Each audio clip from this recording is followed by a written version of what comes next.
This video is sponsored by Shushankar Ayurvedic Clinic.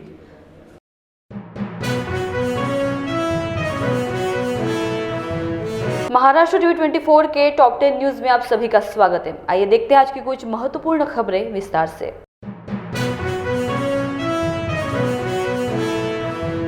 सुबह की बड़ी खबर के अनुसार बीते सोमवार को जेएनयू की कुलपति शांतिश्री धुलीपुड़ी पंडित ने भगवान शिव को शूद्र करार दिया है। दरअसल उन्होंने कहा कि कोई भी भगवान ब्राह्मण नहीं है। उन्होंने कहा कि भगवान शिव को तो एससी या एसटी से होने चाहिए, क्योंकि वे खुद अपने एक सांप के साथ शमशान में बैठते हैं और उनके पास पहनने के लिए बहुत कम कपड़े हैं। ऐसे में मुझे नहीं लगता कि ब्राह्मण शमशान में बैठ सकते हैं। लक्ष्मी, शक्ति या यहाँ तक कि जगन्नाथ सहित देवता मानव विज्ञान की दृष्टि से उच्च जाति से नहीं है। उन्होंने कहा कि वास्तव में जगन्नाथ का आदिवासी मूल है।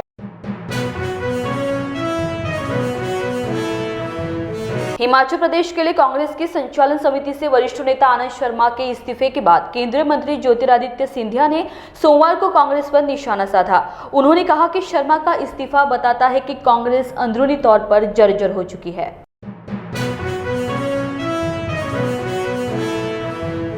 भारतीय रेलवे ने 24 अगस्त से शुरू होने वाली रामायण यात्रा को रद्द कर दिया है। आईआरसीटीसी ने जानकारी दी है। जानकारी के अनुसार यात्रियों की संख्या कम होने के कारण ट्रेन को रद्द कर दिया गया है। बता दें कि भारत गौरव सीरीज के तहत रामायण यात्रा ट्रेन की शुरुआत 24 अगस्त से होने वाली थी, लेकिन अब यह रद्द कर दी गई है। जम्मू कश्मीर के राजौरी जिले में सेना ने नियंत्रण रेखा के पास आतंकवादियों के एक समूह की घुसपैठ की कोशिश को नाकाम कर दिया है। रक्षा विभाग के एक प्रवक्ता ने मंगलवार को यह जानकारी दी। उन्होंने बताया कि नौशेरा सेक्टर में सोमवार और मंगलवार के दरमियान रात को संदिग्ध घुसपैठियों के होने का आभास हुआ। इलाके में तलाश अभियान जारी है।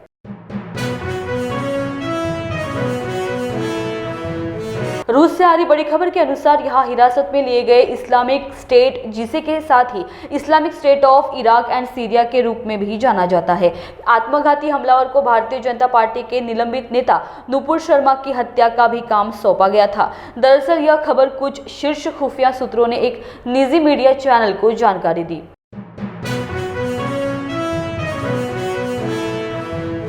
छत्तीसगढ़ से आ रही बड़ी खबर के अनुसार यहाँ के डोंगरगढ़ में शिवनाथ एक्सप्रेस एक हादसे का शिकार हो गई है और ट्रेन के 2 डिब्बे पटरी से उतर गए हैं। ऐसी भी खबर आ रही है कि उस ट्रेन में छत्तीसगढ़ के कोरबा से नागपुर के इतवारी जा रही थी और डोंगरगढ़ यार्ड के पास यह अचानक डिरेल हो गई।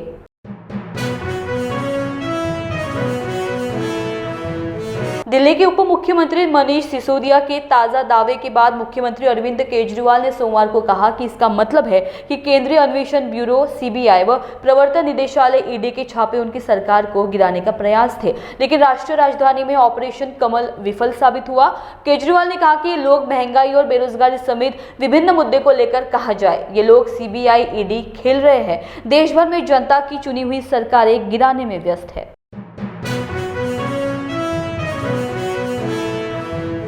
कर्नाटक उच्च न्यायालय ने कहा है कि लाउडस्पीकर पर अजान देने से अन्य धर्मों के लोगों के मौलिक अधिकार का उल्लंघन नहीं होता।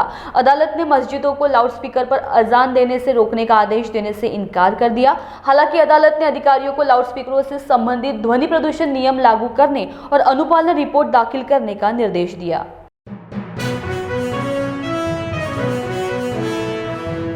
शुभमन गिल के करियर के पहले अंतर्राष्ट्रीय शतक के बाद गेंदबाजों के उम्दा प्रदर्शन से भारत ने बेहद करीबी मैच में जिम्बाब्वे को सोमवार को यहाँ 13 रन से हराकर जीत एक दिवसीय मैच की श्रृंखला में 3-0 से क्लीन स्वीप किया। भारत के 290 रन के लक्ष्य का पीछा करते हुए जिम्बाब्वे की टीम आवेश खान 66 रन पर 3 विकेट, अक्षर पटेल 30 रन पर 2 विकेट, कुलदीप यादव 38 रन पर 2 विकेट और दीपक चाहर 75 रन पर 2 विकेट की धारदार गेंदबाजी के सामने 49.3 ओवर में 276 रन पर सिमट गई।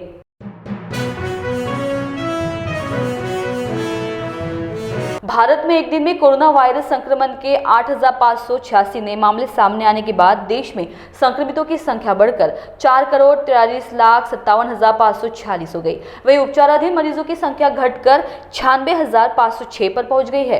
केंद्रीय स्वास्थ्य मंत्रालय की ओर से मंगलवार सुबह 8 बजे जारी अद्यतन आंकड़ों के अनुसार देश में संक्रमण से 48 लोगों की मौत होने के बाद मृतक संख्या बढ़कर 5,27,416 हो गई। इन 48 मामलों में वह 6 लोग भी शामिल है जिनके नाम संक्रमण से मौत के आंकड़ों का पुनः मिलान करते हुए केरल ने संक्रमण से जान गंवाने वालों की सूची में डाले हैं।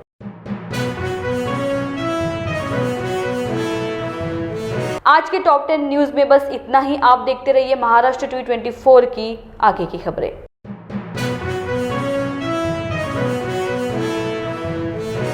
क्या आपको भी पसंद है मशीन्स की साइंस को समझना और इलेक्ट्रॉनिक सेक्टर्स में अपने नए नए आइडियाज से कमाल करने का? तो अब बड़े बड़े इंस्टीट्यूट्स के चक्कर लगाना भूल जाइए, क्योंकि कैलाश वर्षीय लक्ष्मण राव वस्ताद उसके द्वार ITI व मल्टी स्किल औद्योगिक प्रशिक्षण संस्था आपके लिए लाया है ITI में शिक्षा व रोजगार के लिए सुनहरा मौका।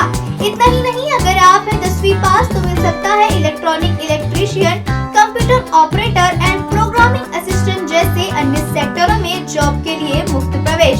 और SC, ST या OBC स्टूडेंट्स को मिलेंगी बम्पर स्कॉलरशिप।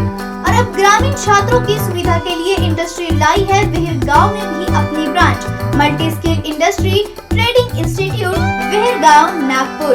तो देर किस बात की, ऐसा सुनहरा मौका हाथ से ना जाने दे। हमारा पता स्वामी समर्थ मंगल कार्यालय के पास, महाड़गी नगर, हुड़केश्वर रोड, नागपुर। अधिक जानकारी के लिए संपर्क करें 071227438889 पर या कॉल करें 9767017891 पर।